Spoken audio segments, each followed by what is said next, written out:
Hey, everybody. It's February 26th and time for another edition of Wednesday with Walton and Reis. I'm Brian Walton, and with me, of course, is Kyle Reis. Welcome, Kyle.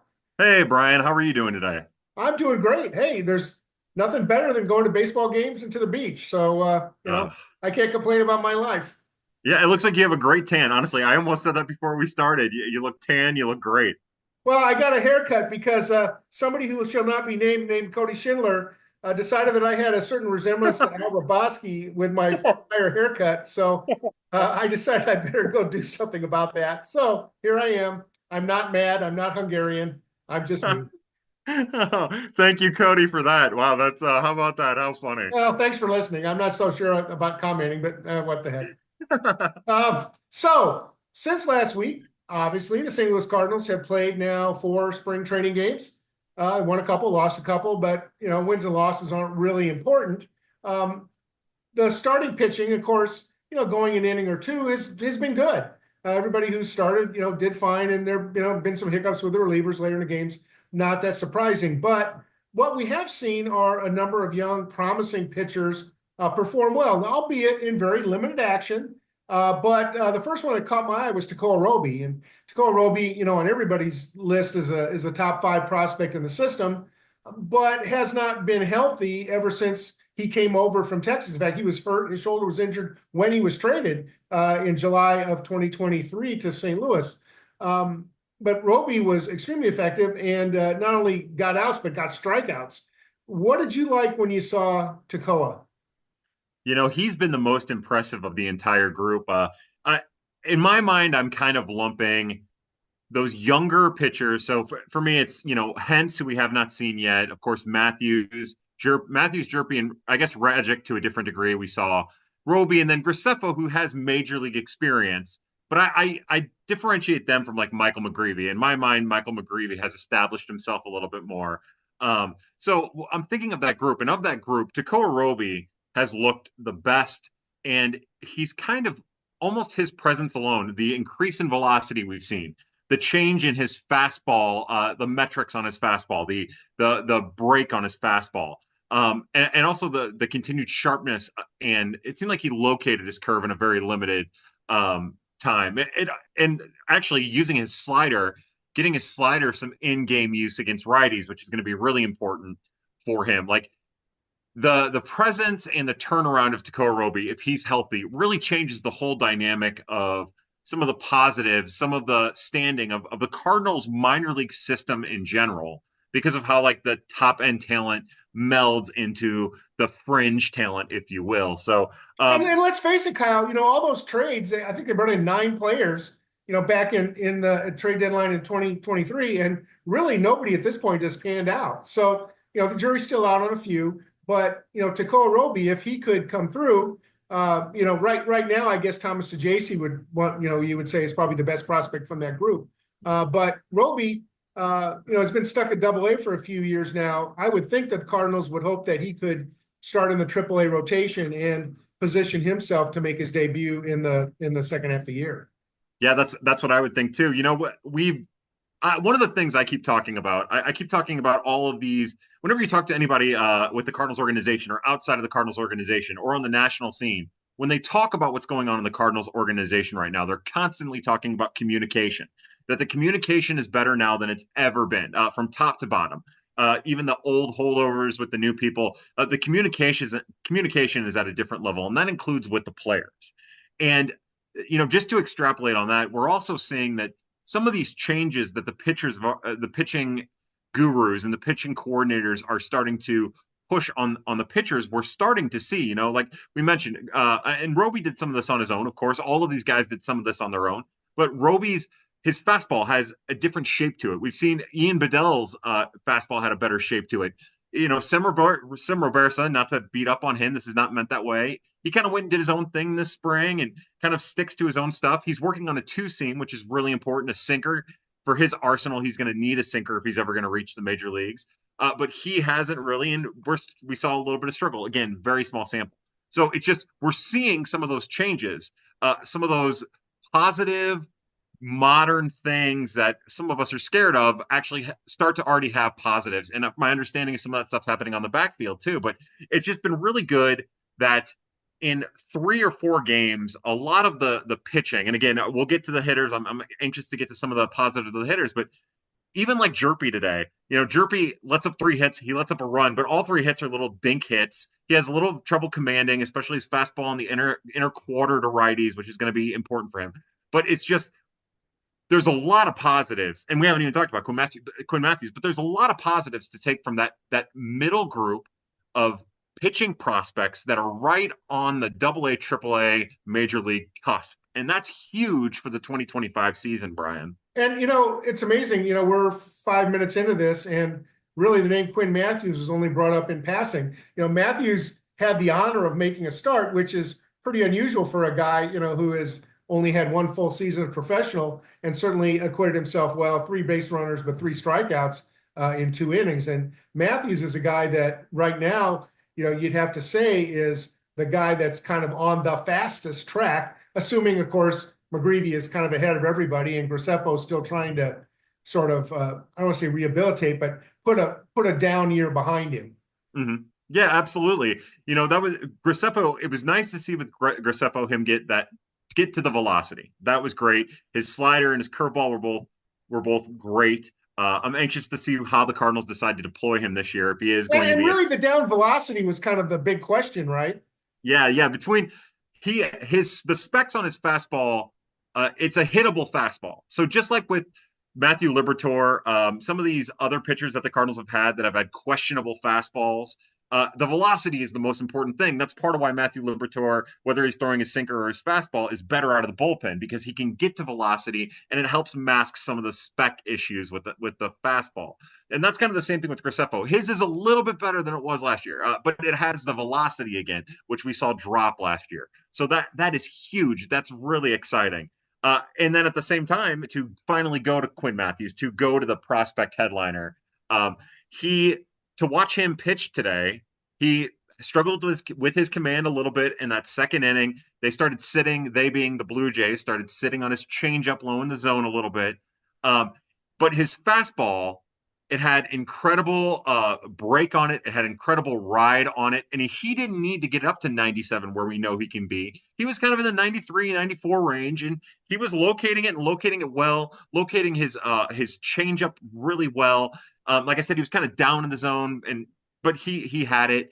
And his slider was good too. He didn't throw his curveball. I remember last year it's at winter warmup. He's talked about it before. When he got his hands on that major league fastball, he had trouble throwing the curveball and commanding the curveball, and he kind of ditched that again in spring. I'm anxious to see if that comes along. But I think if you're asking a prospect who has not made a major league debut to make a spring start, we probably haven't seen a prospect make a great start like this in quite some time, Brian. Yeah.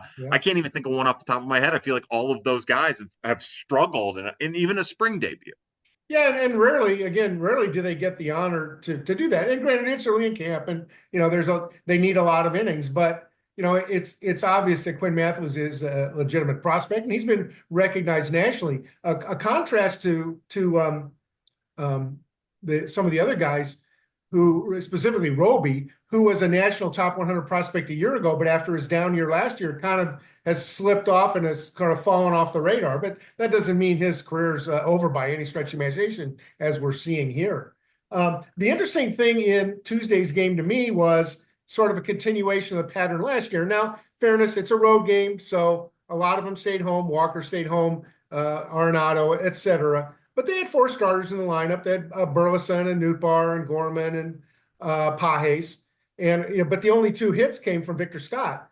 And you don't want to read anything into a spring training game, but you'd also like to see any group of Cardinals, I don't care who they are, get more than 2 hits in 9 innings. Yeah. Everybody just seems a little off balance still, just a little bit. The hitters, they seem just a wee little bit off balance. I was watching Lars Nootbaar specifically today. I was trying to hone in on him.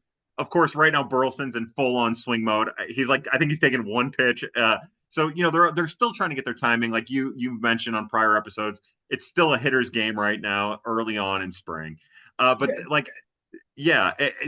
Nootbaar and Burleson in particular, they just seem way off to me. They seem to be getting their timing back. But Victor Scott, the second today, watching him turn on some of those low and inside fastballs, hit the home run, drive three balls, 95 miles an hour plus off the bat.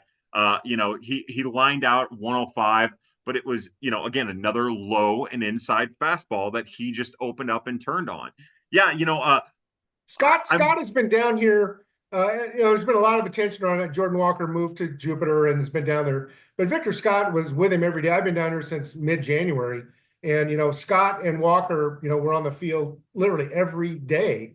I don't know if Victor Scott's going to be the starting center fielder or not. I don't know who it's going to be. It could be Velade for all I know. But the point is, the job is open for the taking, and in a sample of one day, Victor Scott did a heck of a job. Triple off Max Scherzer or something he'll probably remember the rest of his life. Yeah. And this is also why early spring returns are difficult, right? In those first couple of weeks of spring training last year, we saw Victor Scott doing the same thing off of really impressive pitchers. The year before, we saw Jordan Walker doing it off of pitchers early in spring. And then as spring comes along and pitchers start incorporating their stuff, it starts to die down. So that's why early spring in particular, spring in general, but of course, early spring in particular is kind of a fool's errand trying to appraise. It's just nice to see, just like in the regular season last year, it's just nice to see somebody do something. Yeah, over the weekend, the Darling and Katie Wu, the Athletic, who I have a lot of respect for, singled out J.J. Wetherholt as the best performer or the top performer here early on, and that's easy to do given he hit a home run his first game. It's nice to see, but I worry about expectations of some thinking that J.J. Wetherholt's going to make the team like Jordan Walker did a couple of years ago and transform this offense. And, we have to remember we're talking about a guy who a year ago was still playing college ball, played low A last year, and is going to need a little bit of seasoning before he affects St. Louis. Yeah, when I was lucky enough to be on Katie's podcast, Miss Wu's podcast, I mentioned to her that J.J. Wetherholt is the type of player that is so good that he's dangerous in spring. Because of how spring training is. Like, he's so good that he's going to show you in spring training how good he is.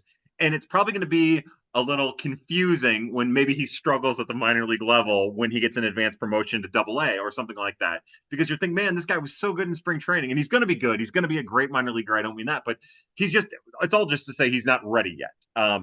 You could see it in these couple games. He just needs a little bit of time, but it is really exciting to watch him perform. Yeah, it's going to be fun. It's going to be fun to watch these guys in the minor leagues this year. The last couple of years, been a little bit down, and there's new excitement, not only from the players, but as you mentioned, from the coaches. I'll tell you, it's the backup shortstop job obviously isn't going to be Wetherholt's. A lot of people think that Thomas Sajaci, is kind of penciled in for that role. I'm not so sure. Mm-hmm. The guy who's caught my eye, and it's really early, is Jose Barrero. Yeah. And folks may not even remember that name. He's a 26-year-old the Cardinals picked up as a free agent over the winter. He appeared in 130, 140 games with the Reds back a few years ago. Very good defensively. He could play short and center field. Hasn't had much of a bat. But this guy, when I saw him, I was surprised. I didn't know who it was right away. And, he's like 6'4", and a solid probably 220. He just looks good. Now, he hit a home run the other day. Again, doesn't mean anything, but the Cardinals also could use a right-handed hitter off the bench, and certainly somebody who could back up Mason Wynn, and center field again is kind of this black hole. It's early, but it would be a no-brainer for me to say watch J.J. Wetherholt. But Jose Barrero's caught my eye early on. Mine too. There was a play. It was not like a lazy fly ball, a pretty decently hit fly ball into left center today. It was definitely a mid ball between the left fielder and center fielder, and I didn't know he was in center at the time. I just knew it wasn't anybody that I was super familiar with.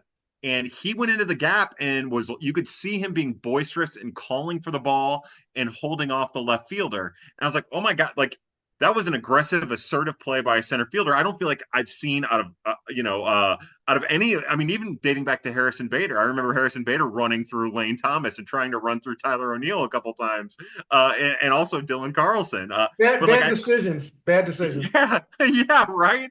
I wouldn't want to, but so to see him be like aggressive and assertive, I wanted to see who it was. I looked, it was Barrero, and I was blown away because I have only really ever watched him like in the minors at short, and he was impressive at short. So I'm with you, Brian. I would love to disagree with you here and point to someone else, but of the utility options that are kind of mulling around, we've seen Hellman a little bit, Velade, like you said, or Velade.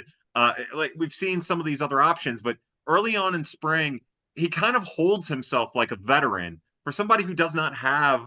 I mean, 130 games of major league experience is substantial, but he has never been like a lineup stalwart. He's never been the veteran presence. He's never had that chance, and he just seems to kind of hold himself that way. But I guess you can when you're 6'4" and you're built like a tank. But I mean, as recently as 2022, he was number 33 on the Baseball America top 100, not the top 100 in the red system, the top 100 anywhere. So it's obviously, it's obvious that this guy has talent. He just hasn't maybe, hit the right situation. Spent last year, I think, in the Texas system, didn't make it to the major league. So again, early on, but if I'm Jose Fermin, I'm going to be looking over my shoulder. If I'm Thomas Ajacey, I'm going to be a little more worried than I might be about making the team.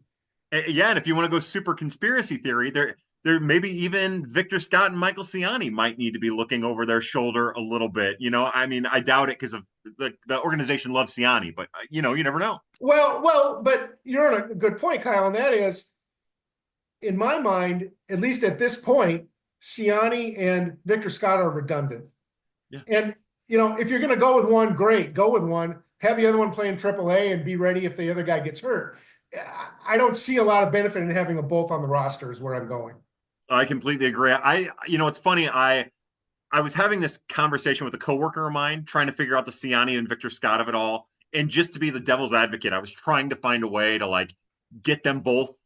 And there's no way. There's no way that they both can be on the roster at the same time. We saw that at the end of last year. Victor Scott's at the major league level while Ciani is on the IL. And the minute Ciani's off the IL, even though Victor Scott started hitting and he was doing some impressive things, showing some improvement out in the outfield, it was like, all right, you're going to sit on the bench before we send you down. You're just going to sit on the bench because I think it was after September. So yeah, we've seen it already. And we're touching on the edge of the roster here. There'll be plenty more time, another month to talk about that. But the reality is that despite all the excitement over the weekend of rumors of Arenado, rekindling and Fedde, other teams want Fedde, there's probably nothing going on. And interesting, I think I mentioned this before, but as recently as Tuesday, John Mozeliak spent all morning basically on the backfields watching the minor leaguers. And he wasn't on his phone. He wasn't working the phones trying to make trades. Now, this is obviously a small sample and not meaningful, but the reality is I think we have to assume the Cardinals roster is what it is. It's going to be interesting. You touched on McGreevy being the most ready, and certainly he looks like it. I watched Fedde and Palante and Liberatore throw a bullpen on Tuesday together, and Isringhausen was really working closely with Liberatore. I thought that was interesting. Couldn't tell what pitches he was working on, but the rotation right now with good health seems to be set with McGreevy on the outside looking in. Yeah, I bet it was the cutter. Total gossip. Total guess, not even gossip. I bet it's the cutter because I know Izzy's really worked with the cutter with other prospects in the organization, some that are still here and some that aren't. That which would be good, and I know Liberatore's been really trying to focus his in on that cutter of his to try to open up some options for him as he works through his repertoire. So. And they have he and Zach Thompson stretched out as starters this spring. It'll be interesting again at the end of camp to see who they send to Memphis and continue to start versus who they make put in long relief. I don't think there's a huge doubt that right now Liberatore is one of the best 13 pitchers they have. And so chances are, he'll be with the team in one aspect or another. I think it would be a surprise if he were to go down. Wouldn't you think? I would. Yeah. I really don't know what to expect out of the Memphis rotation. I was thinking about that. I was doing my organization. Brian, I cannot focus long enough to do my top 30 list or my top 35 or whatever it ends up being. I can't get past who I'm going to rank number one, Matthews or Wetherholt. I could look at every stat at every clip. I could watch every game, which I've been doing. I've watched like the same Quinn Matthews starts over and over and over again. I went back and watched every West Virginia at bat I could find. And I'm in that little hole right now. I can't sort my list out. By the way, excuse me, Kyle. The reason Kyle's apologizing about this is the last few weeks I've been saying, hey, Kyle, I want you to go through your thought process on how you're going to rank the top guy. He says, I'm not ready yet. It's like, well, flip a coin, figure it out. And, really, he's so meticulous in his work. He's not going to disclose it until he's ready. I'm in my own head about it. So it's that what I need to do is I need to have a night of cervezas, and I need to publish is what I need to do, Brian. Well, maybe you need to do a special edition of Prospects After Dark. That seems to get you in the right mindset. you're probably right, a preseason version. But what I can do is I can sit here and do the Memphis depth chart over and over and over again. And I do think that there's some rumors that as the new regime takes over, some of the prospects who maybe in the past would be jumped to AAA, they might be a little bit more aggressive with. They might hold the reins back on. So, I thought maybe we'd see Tink Hence at AAA. I think that there's a better chance he starts back at AA. Same with Cooper Jerpy, maybe even Tekoa Roby. Although Tekoa Roby, it sounds like he's made some pretty big strides, convincing some people that he might be ready for an advanced promotion. So when you talk about backfilling at AAA, obviously, if everybody stays healthy, more than likely you have McGreevy and you have Matthews. But then, how serious are they about Kyle Lehigh stretching him out? I mean, Yeah, but you've got Graceffo, uh you huh, got Ian Bedell, you got uh huh. Sam Robertson. You've got and Zach. I don't know where Zach Thompson fits in all this. He finished last year, in the Memphis rotation, and that's Yeah. before, as you said, before Henson Roby. I don't know. I haven't really probed the guys yet about their philosophies. Larry Day, the new farm director, specifically, how aggressive they want to be, or Matt Pierpont, the new director of pitching. But I would be disappointed, frankly, assuming they're healthy and I mean, if they continue to pitch as well as Roby did today and Hence does when he pitches, I'll be disappointed if they don't get a shot at AAA. I mean, these guys have been in AA for 2 years now. Two Yeah. years. Yeah, I know. I'm in the same boat. I want a little aggressive. It's funny too because it seems like with pitching now that you have such intense data and you can get to really know the people that maybe pitching is the thing that you would be a little bit more aggressive with as opposed to hitting because the pitchers have never been in more control and it's a pitcher's controlled game. So I'm with you. I would love to see them be aggressive about moving some of these guys to the bullpen.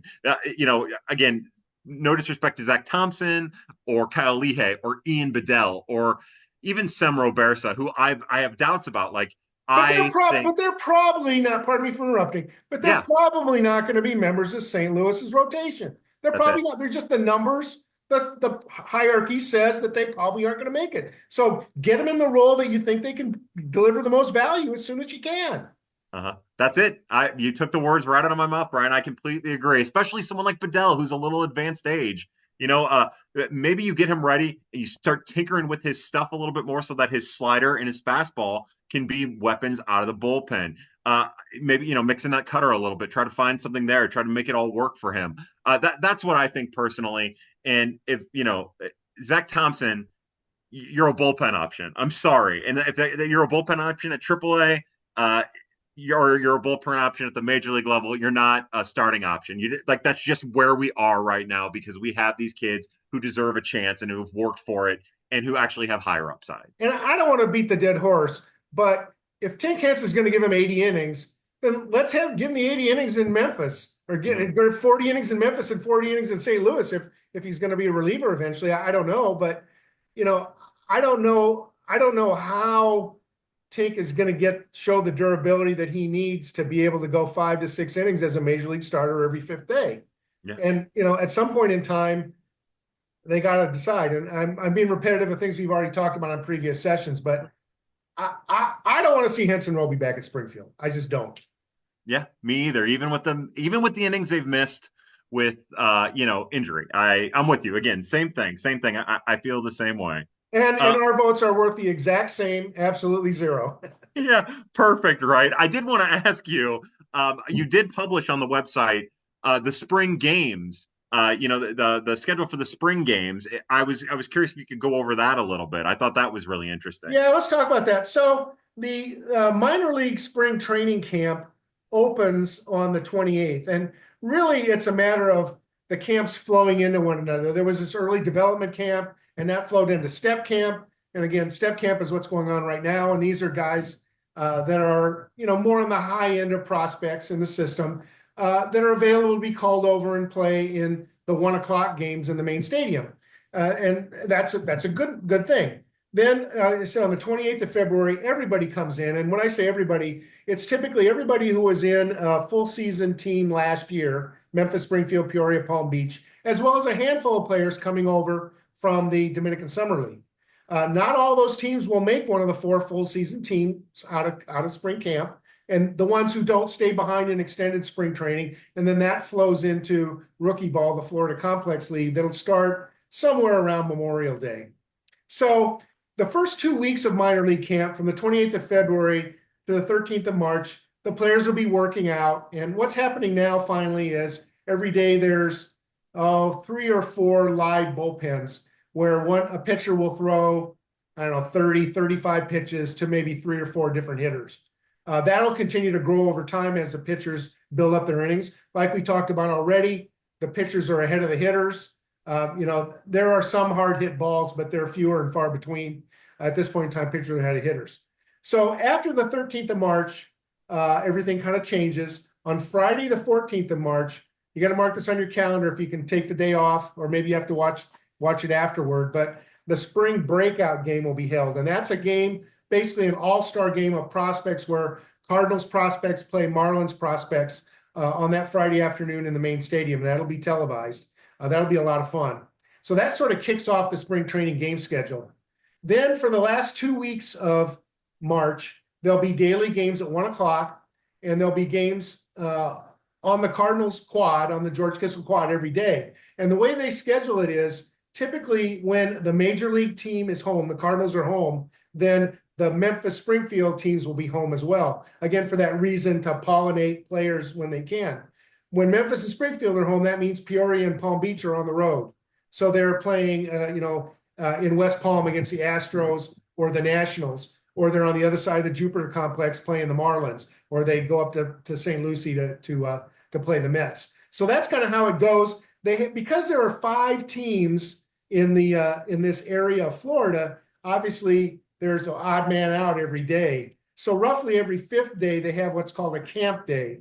And what that means is the Cardinals play the Cardinals. So on those days, you can actually see 2 Cardinals games. Typically, Memphis will play Springfield, Peoria will play Palm Beach.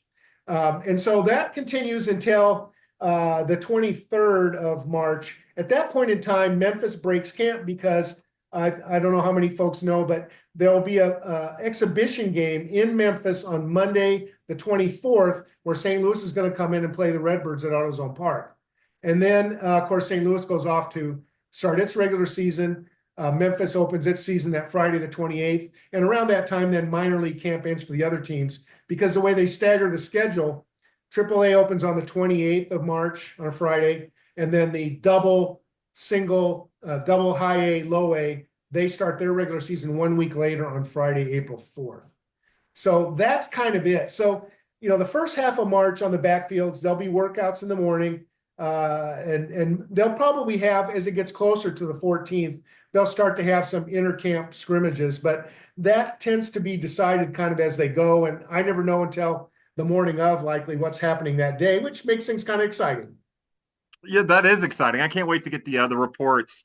That's one of my favorite things too. I love, especially when they do the like the inner squad, or it's like the scrimmage games. I love getting the reports on the scrimmage games. I think you can find out a little bit extra about the players at that point. And that's a point I'll at least get out my radar gun. I haven't got it out yet. I don't think it's fair this early in camp to do that. But once they start bearing down hitters against pitchers, and this is bragging rights. This is against your buddies, right? So and here's another interesting thing. While I said Memphis versus Springfield, it's not really Memphis versus Springfield. It's Memphis versus Memphis and Springfield versus Springfield. And what I mean is, you want your pitchers to face the best competition they can. So they're not going to face the hitters one level down. They're going to face the hitters at their level. Mm-hmm. And so the games, while they're Memphis 6, Springfield 5, it's weird because, and the other thing I should say is, rosters in spring training are almost completely meaningless. They change every day. They're written in sand. You pick the words, but there's a lot of movement. And especially, remember, there's 68 players in St. Louis camp. Let me do the quick math. That means about 40 of them aren't going to be there at the end of spring. Well, when those guys get sent down to Memphis, the guys in Memphis singing a Springfield, and everybody moves down one chair. So, it doesn't make any sense that when you see these spring training game stats to say, oh my gosh, Jimmy Crooks is playing at Springfield. He's not playing in Memphis. It doesn't mean anything. Yeah. And it's also fun because then just for the speculation of it all, you could say, oh my gosh, Joshua Baez is playing for Memphis. And you're like, oh my, what's going on there? It doesn't mean anything. But And yeah, what it means probably is that the outfield is thin. yeah, exactly. Yeah. More than Interestingly, likely. one tidbit, and folks who subscribe to Cardinal Nation can, get all this and more if you read what I write from camp. But one of the outfielders who hasn't been playing is Juan Bin Cho, who's a top 15 prospect, at least on my list in the system. Believe it or not, Juan Bin Cho took too much batting practice and injured his hand, and he's only going to be out for a couple weeks. I saw him, playing soft catch today. But yes, you can in fact work too hard, and Juan Bin Cho learned that lesson. Hopefully, he'll be ready to go before too long. Brian, I also saw in your reporting that you almost got Joe King into a lot of trouble. Well, I don't know. I just asked him. In fact, interestingly enough, I got asked. One of my friends from Baseball America reached out and said, "Hey, did you know exactly what happened to Joseph King last year?" I said, "Well, I think he hurt his elbow. I don't know for sure." So when I saw him, I asked him, "Hey, what's up?" And he says, "I don't know if I'm supposed to talk about that." And it was kind of like, okay, I guess I won't ask you another question then. Yeah. Yeah, I don't know what that means, and I don't even want to speculate. But he was in uniform and healthy, but he wasn't throwing. Yeah. So last week we started going over it. The players that are hurt, we have that are at least like rehabbing starters, the ones that are kind of away. We have Alec Willis, we have Victor Santos, Jacob Odell.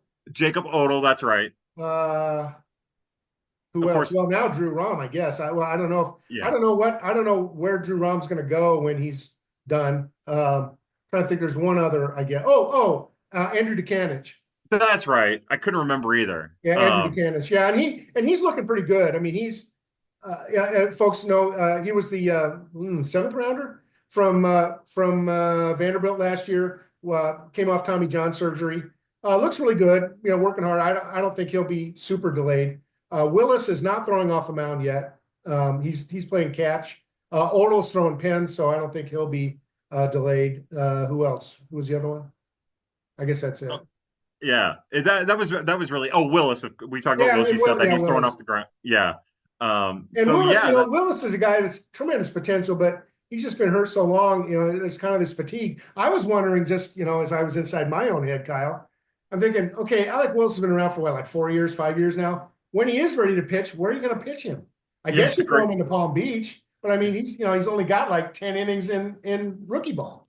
You're right. That's exactly what they'll have to do. They'll have to do that. What they were trying to do with him last year, bring him in out of the bullpen, get him an inning or two at most, and then hope that he lasts. And maybe, like you said, try to get aggressive with him. I know he was a high school a prep draftee, so he's probably still only 21, 22, but probably 21.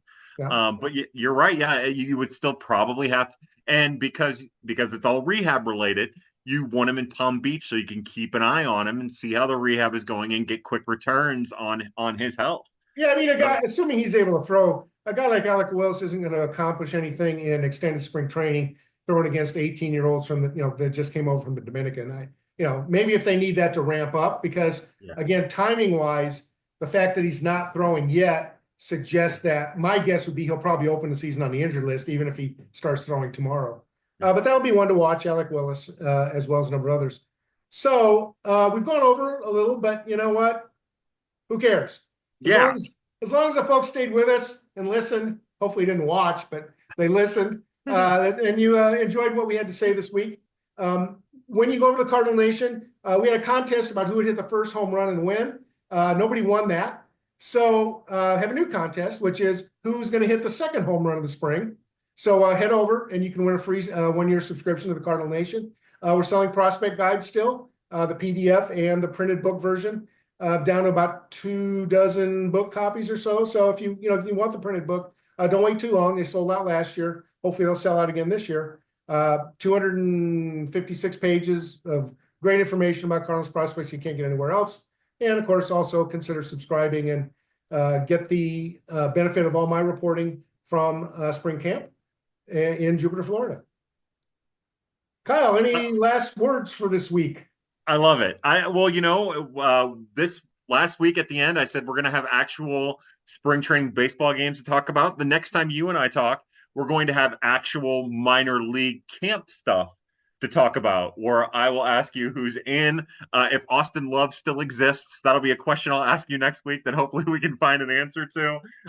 And we can talk about some of the minor league in earnest camp going on next week, which I'm really excited for. Yeah, actually, just to answer that question quickly, I have not seen Austin Love yet. Yeah, I've been asking. True, so I don't know what I've been asking, and no one seems to really know. So if he's not here, at the end of the week when minor league camp opens, then I figure it's fair game for me to ask, officially ask, what's up, and they'll tell me to a point. Yeah, awesome, cool. All So right, yeah, well, I can't wait. I'm excited. Thanks again for a great episode, Kyle, and look for us as we flip the calendar to March next week. Bye now.